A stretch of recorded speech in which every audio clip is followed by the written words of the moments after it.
बिस्मिल्लाहिर्रहमानिर्रहीम। नाज़रीन अस्सलाम वालेकुम। नाज़रीन मैं हूँ आतिफ आरिफ और आप देख रहे हैं CNN उर्दू टॉप न्यूज़। नाज़रीन आज हम बात करेंगे सबसे अहम खबर। आर्मी चीफ ने दहशतगर्दों को जो है वो भरपूर तरीके से ललकारा। आर्मी चीफ ने कहा दहशतगर्दों की 10 नस्लें भी बलूचिस्तान और पाकिस्तान का कुछ नहीं बिगाड़ सकती। बलूचिस्तान पाकिस्तान की तकदीर और हमारे माथे का झूमर है और हमारा दिल हमेशा गजा के मुसलमानों के साथ धड़कता है। जनरल आसिम मुनीर। और दूसरा, आलमी इदारे फिच ने पाकिस्तान की क्रेडिट रेटिंग बेहतर कर दी।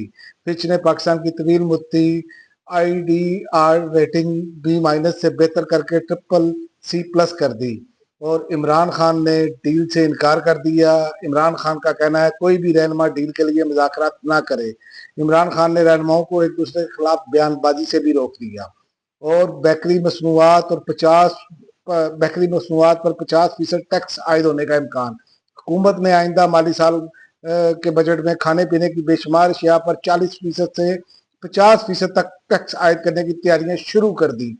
और अब चलते हैं बैनुल-अक़वामी खबरों की तरफ। मालदीव ने इसराइली पासपोर्ट के हामिल अफराद के मुल्क में दाखिले पर पाबंदी आयद कर दी। मालदीव ने इसराइली पासपोर्ट पर पाबंदी का फैसला गजा से ज़ाहिर यकजहती के लिए किया।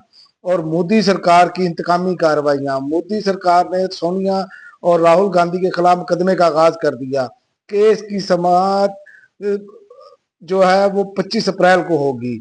और यूरोपीय यूनियन का फलस्तीन के लिए इज़हार यकजहती। यूरोपीय यूनियन का फलस्तीनियों के लिए $1 अरब 80 करोड़ का नया इमदादी पैकेज। ये इमदादी पैकेज 2021 से 2024 के दरमियान दिए गए €1 अरब 36 करोड़ के पिछले प्लान का तसलसल है। और काहिरा मुज़ाकरात नाकाम। हमास ने हथियार डालने से साफ इनकार कर दिया। इन मुज़ाकरात का मकसद जंगबंदी की बहाली और इसराइली यरगमालियों की रिहाई था। अब तक के लिए नाज़रीन इतना ही। अगले बुलेटिन तक इजाज़त दें। अल्लाह हाफ़िज़।